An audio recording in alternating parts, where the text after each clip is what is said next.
All right, Tanya, we are live once again. What a difference. 2 months? Has it been two? It hasn't even been 2 months makes, right? I have no idea, Julie. I know. Well, here we are again. Welcome. Okay. For those of you who missed our first talk, this is Tanya Mark, who is the owner of Tanya Mark Mind Body Nutrition, and I am 𝘠𝘠𝘠-𝘠𝘠. I am the owner here of 𝘬𝑚, which is a fitness studio providing classes for the masses here in Jackson Hole, and also now a virtual experience. Again, what a difference a few months makes. So welcome, Tanya, again to the 𝘬𝑚 stage to talk about the BS of health and what we women face with health and the diet culture. And let's just get into it. Just as we do get into it, though, what Tanya has so graciously offered this time around, she wanted to offer a free 1-hour talk with her, a consult with Tanya. So I'm going to let you explain that, where people can get the information and how they can participate right here today. Great. So the whole idea is it's awesome if you were able to be here live anywhere during this time period. And to enter the contest to win a 1-hour coaching session with me, there's 2 things you need to do. Number 1 is to comment or post a question while we're live. And I'm sure there are going to be plenty of people who can't be live, and that's totally okay. We encourage you to watch the replay within 24 hours, and then you can comment or post then. So that's number 1. So you have 2 options, whether you're live or replay. And then number 2, we're going to be posting a link at some point, either during this or after, whenever we get to it, to a quick little survey, and I'll just have you answer 2 questions. That's all you have to do, and you'll be entered. And then tomorrow at 1 p.m. Mountain Standard Time on my Facebook page, which is Tanya Mark Mind Body Nutrition, I'm going to pick a winner. So that's it. We'll remind everybody at the end of this session again. But I just wanted to offer that, encourage anybody who might want to explore kind of where you're at in diet culture, because that's what we're going to talk about today, and how you're feeling about your body, because they're deeply related. And that's what we're going to get into today. So I think we're only going to scratch the surface because it's such a huge topic, Julie. But hey, you got to start somewhere, right? Absolutely. So we'll jump in. Well, and when you and I decided to talk originally in May, we were all homebound for the most part, and the diet culture is much bigger than being on quarantine, but it's really what issues even just quarantine brought up with us and our excessive need to exercise or feel guilty that we didn't, our excessive need to detox. And if we weren't detoxing, what was going on just in the middle of what we're in right now, which is a pandemic. We found ways to continue to beat ourselves up and instead of just really trying to survive the situation that we were in. And truly that we have the ability to be in again here. There is no saying that we're not going to be in that same situation. So maybe that's something we could start with, where we've been, where we are now, and how we can start peeling those layers back to feel good about ourselves and make good choices and move forward in a different direction, whether we're, on quarantine again or not. So I'll let you go ahead and take that away. Yeah. So we scratched the surface a little bit about diet culture in that first talk, because we were talking about my article that came out in the newspaper on Quarantine 15 and the joke about gaining weight. And I said, hey, a lot of us don't recognize it, but it's actually based on body shame. And that's kind of one of the things about diet culture, is that we don't see it. it's like everywhere, it's normalized. And so let me give you a few examples to make this real. I mean, you just gave some examples, you know, right here in the first couple minutes of our conversation around what diet culture looks like. But just here's an example. You feel badly for eating too much watermelon, which seems totally ridiculous, but it's too many carbs or whatever.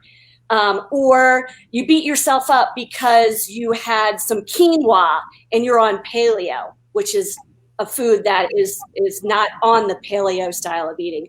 Or let's see, you put ketchup on your bunless burger, and that ketchup had ingredients in it that weren't compliant on certain eating plans. But this is how rigid and stressful and strict nutrition and healthy eating has become. But let me give you some more examples. It's based on, you know, I talked about body shame.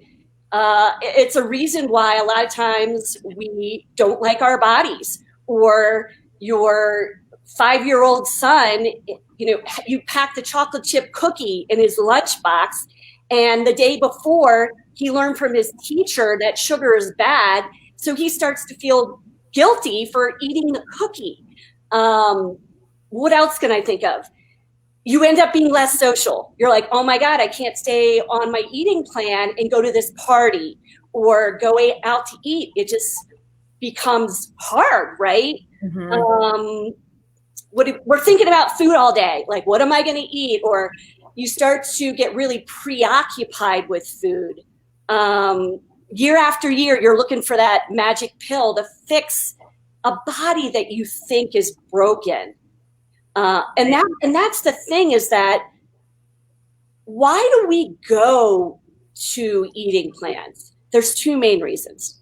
One is because you don't like this, right? And the other two is because we want to get healthier, which are, you know, that's great. I want everybody to get healthier, right? But the problem is that we don't often see that the definition of health is very seated in diet culture. Diet culture's definition of health, which means thin equals healthy, which can be a real problem, because if you are in a larger body, then you feel stressed out to try and find a way to, like, it's your responsibility to find a way to get your body to look like what culture accepts, what's healthy, what's fit. Or if you're in a smaller body, you're stressed out and worried about it ever changing. And what it's missing there is that health can come in different sizes and shapes. Not all small bodies are healthy. Not all larger bodies are healthy. But then the opposite, like, there can be larger bodies that are healthier. And, you know, but the thing is that diet culture doesn't highlight this. And so that's why we go to these eating plans because we don't know any other way. That's all we've ever been taught. So I want to say, number one, it's not your fault, because that's all we've ever been taught. And Julie, I never recognized any of this stuff as diet culture either. I was so deeply embedded in it and only saw it as health until I started to see people in my office in tears. And I mentioned that on our first conversation, is that I had people doing all the right things with food or with exercise, and they weren't seeing their bodies change to look like maybe the thin body, or if they were in a smaller body and their body was starting to change, they were well, here's the thing. Most diets, aka restrictive eating plans, do work. Term, that is. But the challenge is the approach usually isn't sustainable long-term for the rest of your life. And that's what's so important to me and deep in my heart, is that's what we're here to talk about. have other ways to approach your health that doesn't involve kind of the, how do we know if it's a quote diet or, restrictive eating plan? There's some key words. Right. You can probably think of a few. Well, and I even look at, my side of the industry, which we are very much connected. But years ago, I chose to really keep what I do separate from the nutrition standpoint, even though they really go hand in hand from a life-changing place. But what I sell is fun and fitness. I mean, I think that you should be able to have fun in these four walls and just not think about food. And from a personal training standpoint, when people come to me, I don't specialize in nutrition. It's not my scope of practice. And years ago, I decided to keep it separate because we are, as a client and myself, together an hour to 4 a week. There is a big week. So there is a big picture. And the moment I decided that to separate what I did from the nutrition side is I wanted to keep it fun. And the moment food becomes an issue or running into me at the grocery store, you want to hide from me, that changes what I do. And I did not want that to cross over because I don't want exercise to be punishment.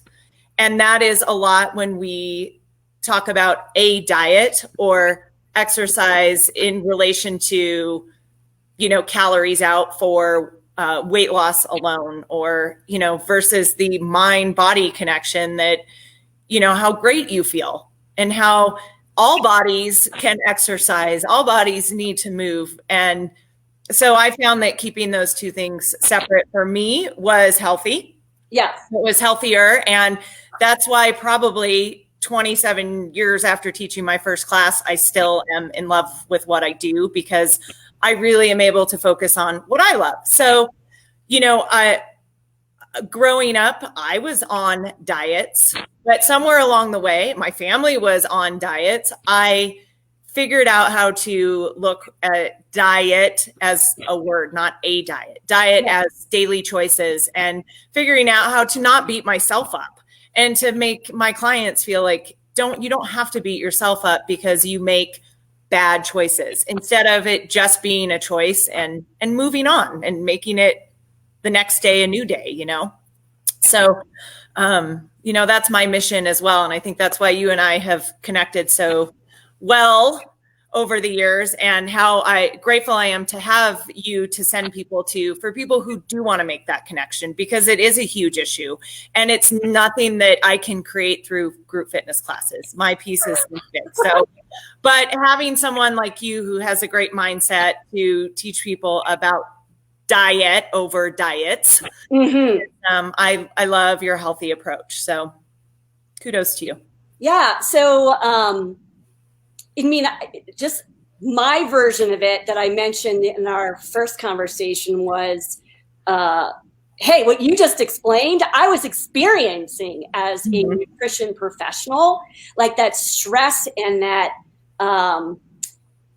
meeting with clients and having success only be focused on that number on the scale versus other healthy behaviors, like focus there and then allow the body to be whatever, shape, size it actually truly wants to be when you're practicing real healthy behaviors versus, like, let me throw out a few words that can kind of give us an alert to those sneaky, it's a diet, but we don't think it's a diet. So, it's really rigid. There's a lot of rules. You feel guilt or shame. You feel like you have to be perfect for those 21, 30 days. Cheat day. Cheat day, right. Is a cheat day. That makes me insane. It makes me insane too. And it makes everybody insane, really. Yeah. And that's why I want to peel that back. Because if you have to restrain yourself or white knuckle it, I call it, until Saturday, which is your cheat day, that's not normal. Like, I want to teach people again how to relearn how to eat. And that we don't need these rigid rules. And let's talk about this for a second. Mm-hmm. The rules are always changing as to what is healthy. So it's confusing, right?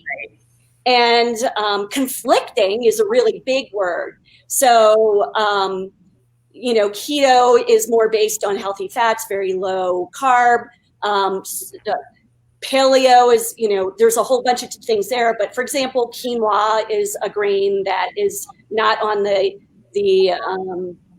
paleo plan. I mentioned ketchup, like there could be certain ingredients in your regular ketchup that are not compliant.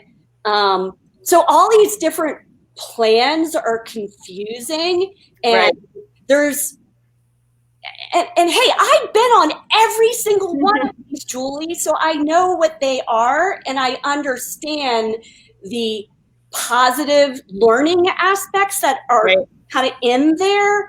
But the things that I want my clients to get out of healthy nutrition is to learn, like, are there things in common in there, those eating plans that can work for everybody, and that you don't have to be perfect. You don't need a cheat day. And that these plans are kind of taking us away from listening to our own body cues. And that's really what nutrition has been based on for a long, long, long time. Eat this, not that. And then next year it changes where low fat is bad and then more fat is good. And it just never changes. And so we need to look at the basics of good nutrition, learn those, and then really learn to tap into things like your own, this is what intuitive eating is at its core, and this is something I love to teach people in this relearning how to eat, is to start to learn and listen for the cues your body is sending. Your body's going to send different signals than mine, Julie. You may go hike Snow King, you may go for a bike ride, and the next day you're sitting in your chair, like doing some office work all day. So your hunger might change. So instead of basing, what you're going to eat on a portion size, like a pre-approved portion size, I'm going to have you tune into your actual hunger that day, which might be different today versus tomorrow. And that's just not how we do things these days. Right. Or what about, a rainy, cold day on June 30th, and tell me that doesn't change what you want to eat. Oh, sure. Right? Versus a sunny, gorgeous 80-degree day. The little bit of sun makes us all feel a little bit better. But yeah, I don't know. I mean, where since coming off of quarantine, are there even from new clients or current clients, are there things you're seeing right now that are different, or is it really just everything's been the same and it's the same issues, and we're always working to create a healthy environment for us as individuals? That part probably never changes. But do you find through, what we're in now to be different than it was in March? Gosh, I really feel like it's still as stressful as ever, because right now businesses and things are trying to open, like, your business, and that brings its own set of stresses and what we're dealing with. And so I think we're still under a great deal of stress. And number one, stress has such a huge impact on our food choices. Right. It does. We're human beings. We're all dealing with different levels of stress. And I said in my article, it's perfectly normal for your eating behaviors, exercise behaviors to change. I think we're trying to get into a little more normality, kind of, right? Whatever that means. I know. Yeah, whatever that means.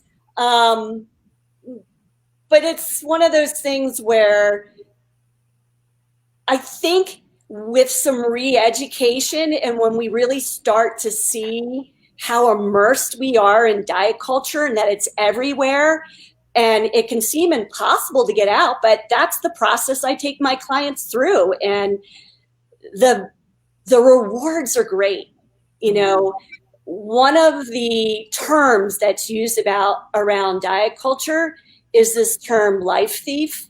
Okay. So it's not my term. It's by a gal named Christy Harrison. She wrote a wonderful book. And if you want to read it, it gives you some great background about how we got here, how diet culture is some ridiculous number, the $678 billion worldwide, that is based on thin equaling healthy, or fit having a certain look, and how to get there. And they'll sell you the potion, the plan, or whatever. And then of course, you go and do it, you feel successful. For some people can do it short term, some people can really do it much longer term.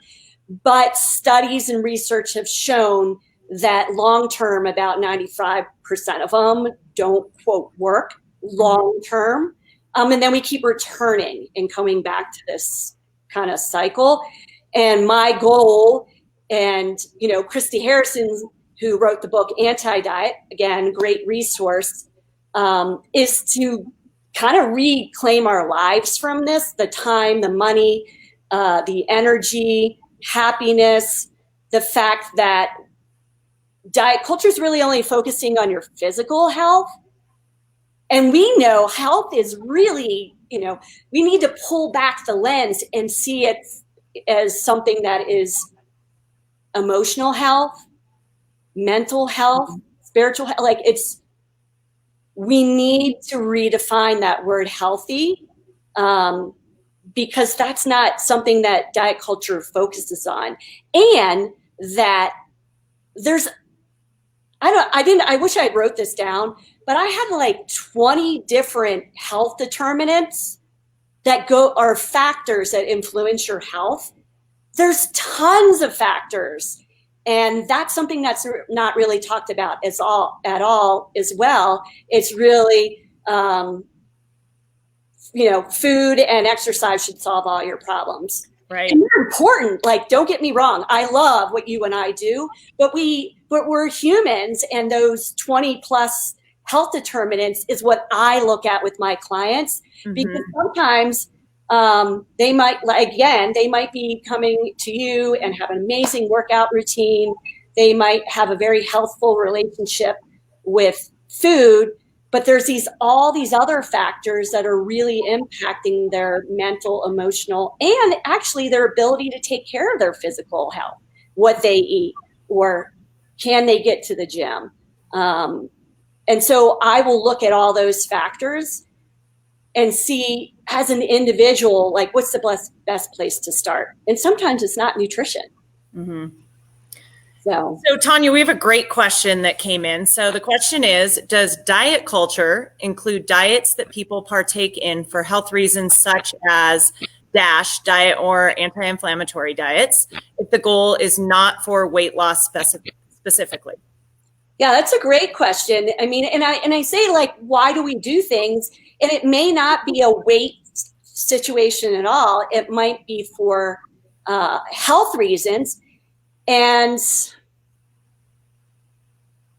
to me, when we look at all the negative aspects of these, quote, diets or restrictive eating plans, there's a better way to approach your health condition that's not a diet. So we can take away all these restrictions and look at, like, for example, diabetes, or you're pre-diabetic. And people of all different sizes can be pre-diabetic, but a lot of times people who are in bigger bodies will be told lose the weight. But what if you're in a thinner body, right? So we may look at your food. We may look at how you're moving your body. Stress is a huge impact on blood sugar. Yo-yo dieting, this is a term. It's also known as weight cycling. So that means like if you go on a diet and maybe your goal isn't to lose weight, but you're working on their health condition and you drop a few pounds, and then when you go off of it, you might jump up a bunch, and then you just keep doing this over the course of your life. Right. There's been research that shows just weight cycling has an impact on your blood sugar, and it's not good for your blood sugar. So it's better to stabilize it. So again, I'll look at all the health determinants for your specific health condition and help you that way. I don't want to put you on some restrictive style of eating. And here's one thing that I think is really important. Digestive issues, really common complaint with my clients. And in the past, I put most people on elimination diets, no gluten, dairy, sugar, blah, blah, blah. And guess what? That's super stressful to try and maintain. So I have to take a multi-aspect approach to why does somebody have digestive issues, and how here's another thing about diet culture. They focus only on what to eat and what not to eat. But I'm also an eating psychology coach. So I'm going to talk to you about how you're eating. Are you eating really fast? Are you eating really distracted? Are you bringing stress to the plate? Because those three factors right there will diminish your digestion. So it might not even be about the food. So I have to look at it in a very wide lens approach. And I never used to do that before because I didn't see that there were other aspects to help somebody with a health condition versus putting them on a restrictive diet. And also to add or to grow from what we're talking about here, I have been in many social settings where when we talk about guilt and people do have the digestive issues or gluten-free or, whatever they don't eat to make themselves, hopefully to feel better, it's almost, they'll make these choices because they're the wrong choice and they want to make the wrong choice for them. And then there's the guilt. And then they talk about it a lot, because of the guilt, almost like if you sit and buy a bag of chips and eat the whole bag of chips, we talk about it forever and ever to either make ourselves feel better or bring humor to it or whatever. But when we talk about the guilt, that seems to be an issue on a different scale. Somebody who is not making food choices because of the way they might feel after making certain food choices, but letting everyone know they're making a food choice. And then you can see guilt involved instead of making the choice once again and moving on, really. So maybe you can talk a little bit about that. Well, yeah, just think how guilt and shame, how that affects your body. Like your body is flooded with stress hormones during that, while you're feeling that. And, stress shuts down your digestive system. But we don't talk about this. We're always, right. And I really need everybody to hear this. I have done this too. Nutrition professionals have done this. It is so normalized, and it's the only way we've been taught to approach food. But what we're seeing is like the guilt and shame doesn't sound very healthy, does it? Mm-mm.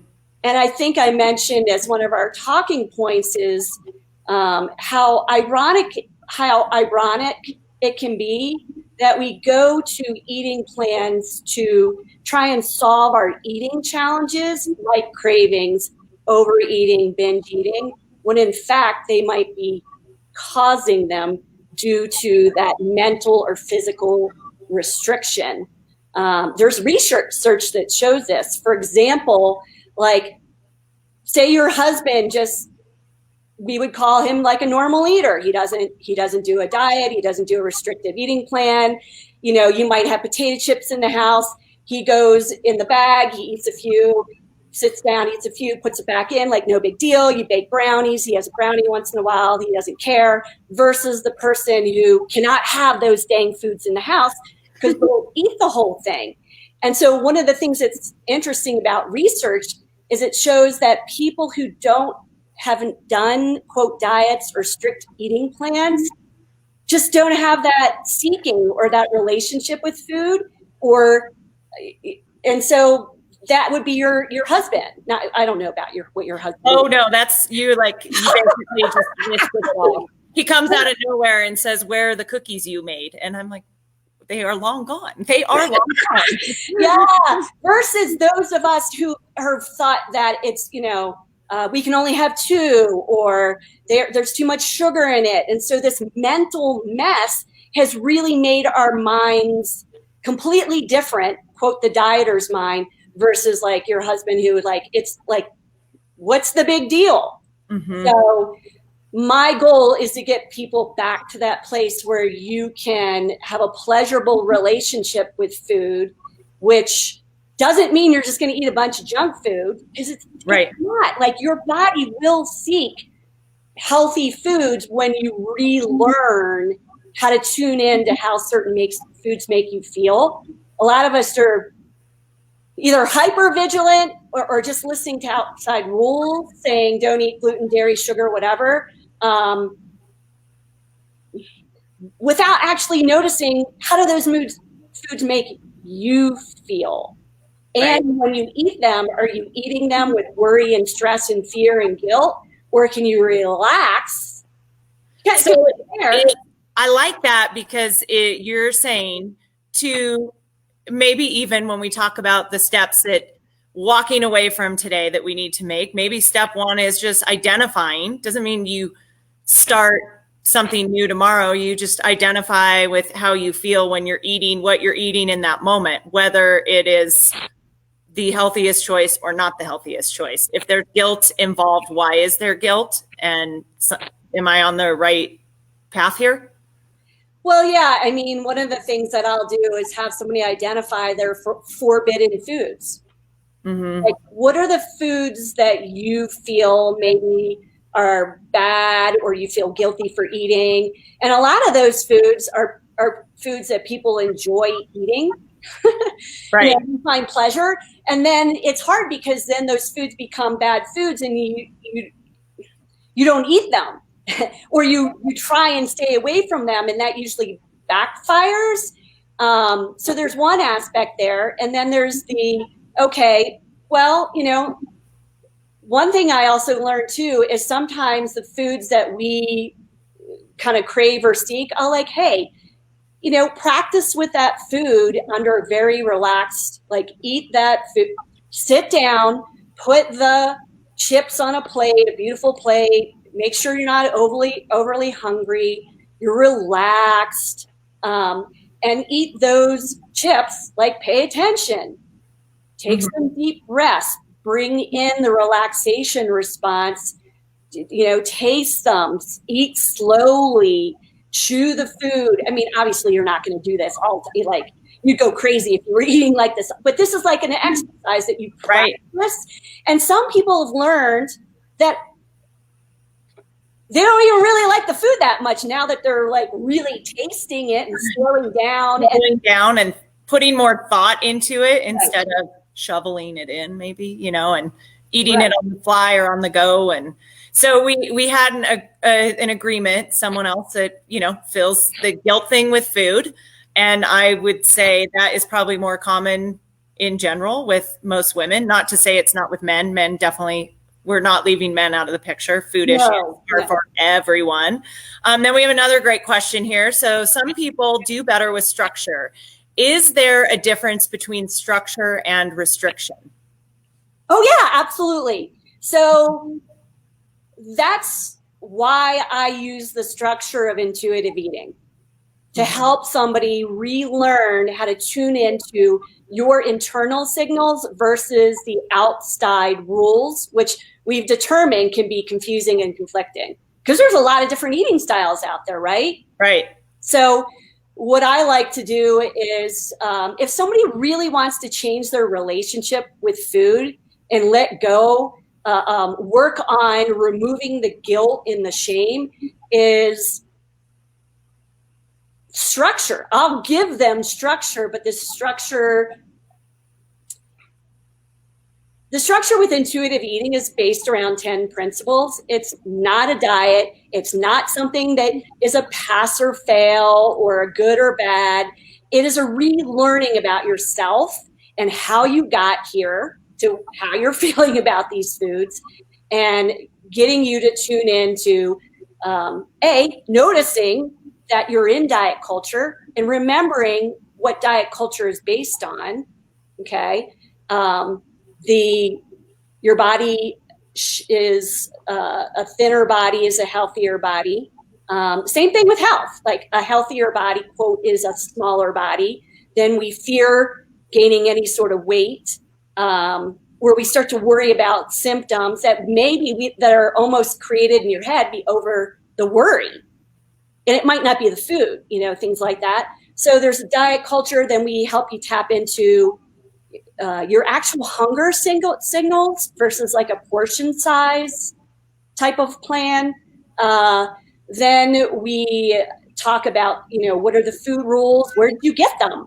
What'd you learn growing up from your mom? What did you learn in school? When did you first start to feel like your body was not acceptable? If that's one of your reasons. Mm-hmm. Are you honoring fullness? Are you really getting satisfaction from the foods, or are those things all restricted in no's? And can all foods be okay? And, how does movement fit into your world? Is it a should, or do you enjoy it? And then there's the really important piece is what foods are best for you. Mm-hmm. And helping people learn about that. But the only way to do that is to tune in. So that would be the structure that I would put forth. Whatever your goal is, whatever your reason is, whether it's a health condition or because you believe your body type isn't okay. And that's where I lead into how important this body image piece is. Because so many of us are dissatisfied with our bodies, but we need to understand that the definition of what a good body is comes from diet culture. Mm-hmm. And so, that's why so many of us struggle and worry about either our weight shifting, or if we're in a larger, even a middle-sized body, trying to get down to that perfectionist ideal body size that less than 5% of the population naturally possesses. Mm-hmm. And so I often marry, the structure of intuitive eating with helping somebody evaluate how they're really feeling about their body and why, because that is a big, big, big topic, is body image, which we could have a whole nother session on, Julie. And I think we should. Well, I always learn so much from you. So thank you so much for joining me today to have this talk. And I know that we're just really scraping the surface, right? Really with this. And I want to continue these talks with you forever, because we really could go on forever and ever and ever, and we will. But let's go back. Well, I'd say even before we go back to wrapping things up, part of wrapping it up, how about you? I think actually what you just talked about are really great takeaways that people can investigate on their own. Obviously, you are a great resource, and I think having someone to help you on the journey is always great too, but not everyone has that luxury. So what are a few takeaways right now that you can give people to, walk away with for their own thought process? I'm just going to go back to those two main points. Start to notice where your place is in diet culture. So now that we've kind of talked about what it's like, look at it and say, hey, where is it still? Am I starting to see the way I'm doing my nutrition, or is it a life thief? Mm-hmm. Start to notice, is it stealing your time, money? Is it affecting your mental, emotional health? And do a little journal exercise with that. Like, start to see, oh, wow, yeah, maybe I am there. And I need to start peeling that back. And the same thing, is your body image, is there a piece in there? How do you feel about your body? And that's something I'm going to actually do another free stuff that you can do. I have tons of free articles on my website. You have a great website. The articles that you've written, I mean, part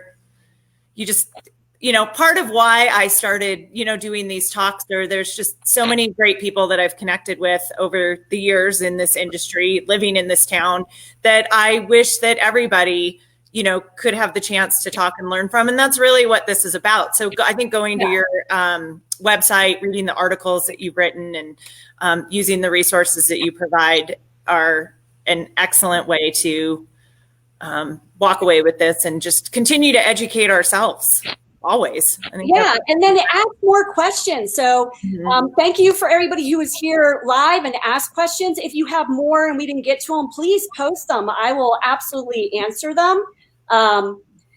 And that's something that I send out weekly emails to, my community. And I'm always saying, hit reply if you have a comment or you have a question. I want to know, what are your challenges? How can I help you, clear out from the diet culture messages? And if you want to try and kind of dive in deeper, as we mentioned at the beginning of our call, our talk here, come on board and have a session with me. I'm giving away a free one. So all you have to do is comment or, post a question. Some of you have already done that, so you're halfway there, or watch the replay and do the same thing. And then we're going to post the link below. It'll take you like 2 minutes, 2 quick questions, you answer it. And then tomorrow I will pick somebody out of there. And if you don't win, you can still, if you want to join my list, and I'll just be sending out free tips, or, go on my website. Like you said, just read, you can type in whatever category you want to, get information on, and those articles will pop up on those things. So you can do that anytime. Right. And I'll make sure to include those links, and also any other additional links that will help people connect with you, and of course, connect with us here at VIM.